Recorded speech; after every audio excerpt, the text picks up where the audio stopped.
আপনি আগামী দিনে কী রকমের একটি বাংলাদেশ দেখতে চান? আমি দেখতে চাই বাংলাদেশকে একটি সমৃদ্ধ, ক্ষুধামুক্ত, দারিদ্র্যমুক্ত, নিরক্ষর মুক্ত, স্বাধীন এবং সার্বভৌম বাংলাদেশ দেখতে চাই। সুন্দর রাষ্ট্র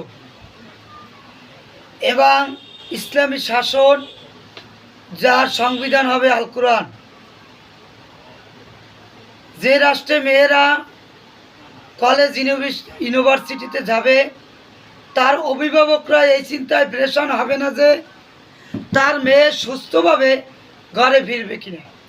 যে চাকরি করবে তার স্ত্রী এই প্রেশান করবে না যে তার স্বামী সুস্থভাবে ঘরে আসবে কিনা।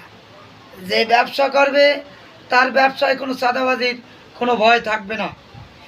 এভাবে যত পাবলিক সার্ভিসগুলো আছে, সব সার্ভিসগুলোই মানুষের ন্যায্য অধিকার পাবে এবং যারা সরকারি বেসরকারি চাকরি করবে তারাও তাদের কর্তব্য সম্পর্কে তারা সচেতন হবে।